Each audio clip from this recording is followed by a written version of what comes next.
Wow, I'm so touched to see all of you here.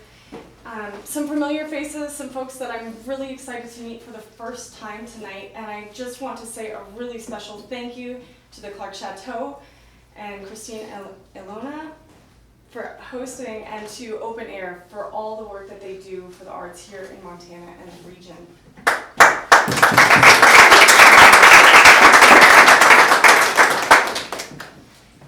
I have a confession, which is that I've always dreamed of being in Butte.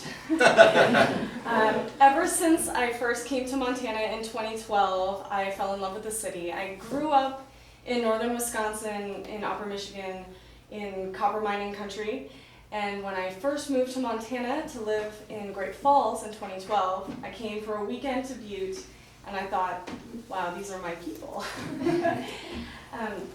So my story to this day, I'll just give you a little bit of background. I think that oftentimes folks have a certain conception of what a classical musician is, where they come from, what demographic they are from, or maybe where they grew up. And I would say it's likely that I am none of those things. So I grew up, as I said, the wind. I grew up, as I said, in northern Wisconsin, in a trailer in the woods. Nobody in my family ever went to college, and it's through the grace of a public school strings program that I discovered this instrument and fell in love with music. Yeah, right? So you have a wonderful string program here in the Butte schools and also in Anaconda, which is really amazing for a city of its size.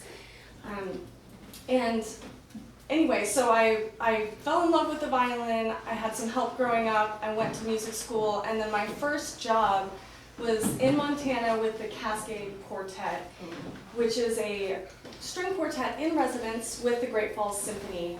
And we played principal in the orchestra as well as travel and tour really around Montana and the larger region.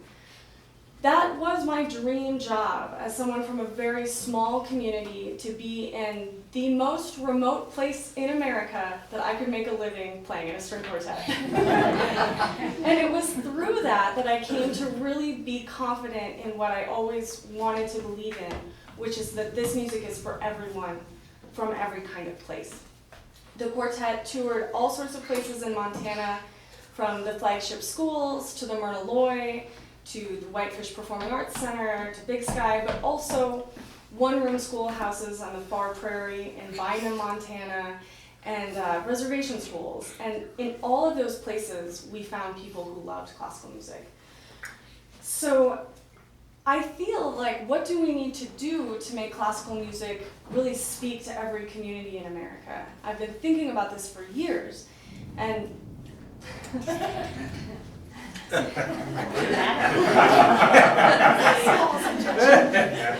my answer is that we should work with local living composers in our communities who write new works of art music that speak to our everyday lives here in Montana and around America. We should also get outside. I mean, I love the Motherlode, I'll say. It's such an incredible hall, but there are so many cool places to perform music in Butte. So throughout my career, outside of my day job as a bread and butter classical symphonic musician, I'm working on taking this music into unexpected venues and working with living and local composers. Are we still doing okay without the mic? Yeah, okay. This room is amazing. Okay, so just a quick example of that in the past. In 2020, when the concert halls all shut down and we legally could not work as orchestral musicians, I didn't want to get rusty, so I came up with an idea of video recording in the abandoned military installations that dot northern Montana and the Canada border. It started, my husband is from Power, Montana, which is about 30 miles north of Great Falls, graduating class of 11. And I had heard that the kids go to this abandoned ballistic missile defense structure colloquially called the $1 million mistake, but the locals call it the $1 million mistake, but the government calls it the Safeguard Montana Complex. So, in April of 2020, when I couldn't leave my house to perform, I thought, let's go up there and play some solo Bach and see what it sounds like. Well, it sounded awesome. So that inspired a lot of other locations across Montana, the former Havre Radar Base, which is 17 miles outside of Havre, and the St. Marie Base, which at its heyday was 7,000 to 8,000 people, and now there are about 225 people who live in base housing. I have videos of all of those locations and the live performances. If you want to sign up for my email list, we'll talk about that at the end, get a hold of me and I'll be happy to send them to you. Some of them were pretty hard to get into, some I had permission for, and some I had to break into. So I'll save you the trouble. My mission in Butte, Stoney alluded to this, that I am leaning into experimentation a little bit more than I expected to with this residency, and I'm so grateful to Open Air's flexibility and understanding of the artistic process. My mission in being in Butte was I was working with Montana's celebrated composer Philip Auberg to write a new piece for me to premiere August 1st inside Our Lady of the Rockies. Wow. I know, it was such a good idea. And then Phil, after a short illness, passed away in May, and he took the piece with him. We had been talking about it for months, but he never got it on paper. So here I am in Butte, trying to figure out, first of all, how to mourn my longtime friend, collaborator, and really a musical hero in my life. And secondly, am I ready to compose the piece that Phil couldn't finish? So now is the time for your help. I need my beautiful assistant, our program coordinator, Rachel, to be my Vanna White. So composers throughout history, Mozart, Bach, would improvise instead of just sitting down with a piece of paper. Did we get it good?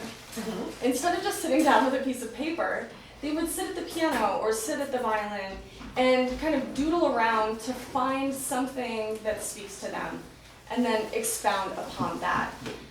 That is what we're going to do today. I'm going to come up with a little piece based on your suggestions. It was scary. So I'm going to pick 3. Were be doing 2 pieces throughout the night. I want veto power on one of them. So Jory warned me as the poet they were going to get really creative. Okay, so we have 3 winners from this bingo. Oh my gosh, this one. Okay, who wrote Woebegone? Oh. Yes, okay, you're a winner. I might need a definition of that. Hounding. Pounding. Any winners for pounding? Yes, thank you. Wow. I tried to prepare by imagining what you all would write. Didn't imagine it. Okay, bloated. Who is the winner for bloated? All right. So, in the spirit of the greatest classical improviser of all time, J.S. Bach, who was known to improvise entire fugues on the piano in his weekly church job, I'm going to play 2 works by J.S. Bach, and then, in the middle, what does woebegone mean? It's like sorrowful, kind of? Downtrodden. Downtrodden? But like automatically so, right? Yeah. I'm going to go with that. We'll do the best we can. So here is the Bach D minor Allemande, Woebegone, Opus 1, Butte Chateau 2026. The Jig from the same Bach Partita.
So that leaves pounding and bloated yet to come.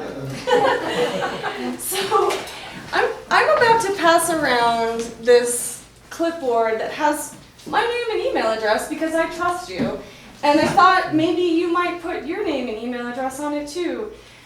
One of my goals is to come back to Butte more often and play more music here. You have so many great, you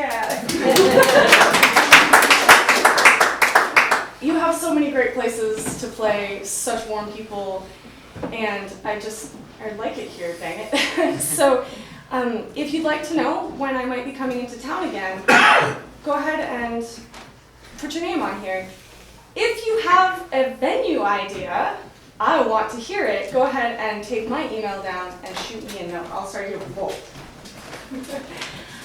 So as we're doing this, like I said, one of my goals during this residency is to explore the idea of more engagement in Butte musically, more string music in Butte, and also to elevate the level of string education and support the people who are doing great work right here in Somerville County. So I'll tell you a few of the things I've been doing rather than playing video games on my non-practicing hours. I have a former student who grew up in Cut Bank, drove down to Great Falls each week for her lessons to study with me, and now she is a new teacher here in Butte, one of the few violin teachers that we have in the area.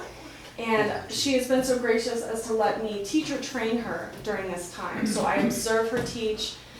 She takes feedback. These are the things that you're doing well.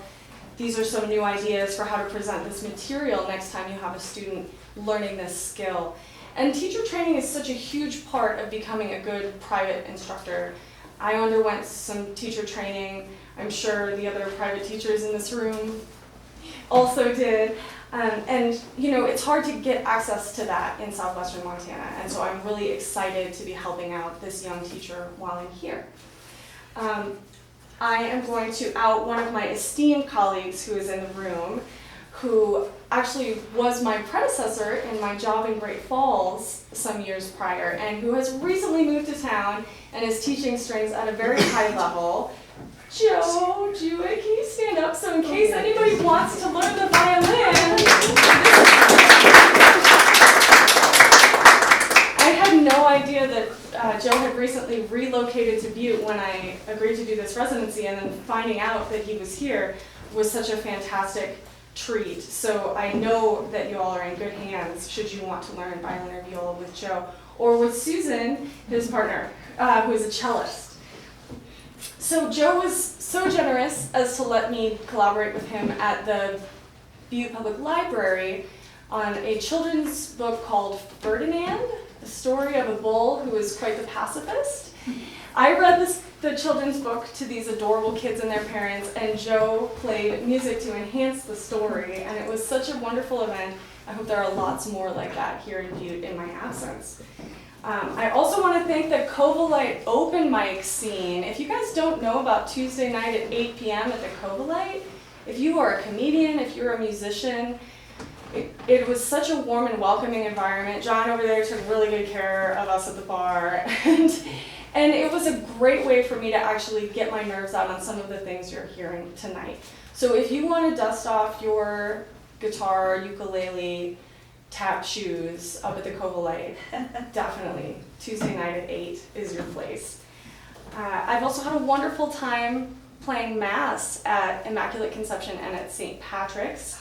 And that community has been so welcoming because not only do I get to play in a beautiful space with great acoustics, but I also get to play with other musicians. The regular musicians at those churches are so wonderful. And Father has been incredibly gracious in having me there. And then finally, I want to encourage all of you to attend Butte Symphony's concert on July 29th at Emma Park. No, it's at Stoughton. The Stoughton Park. Ooh, The exciting. band shell. Yes, the band shell at Stoughton Park. It's dinner at 6, music at 7, basically. And Food trucks. what's that? Food trucks. Food trucks at 6, music starts at 7. I'm so excited to be joining the Butte Symphony on stage that night, so please come out and support your own. If anyone has any questions at the end, stick around. I can answer them from here or just come say hi. So in a nod to Butte's Irish Catholic tradition, I'm going to play a couple hymn tunes that you will recognize. And somewhere in the middle, I will make up pounding. Was it yours? No? Thank you everyone for being here. It's been really fun.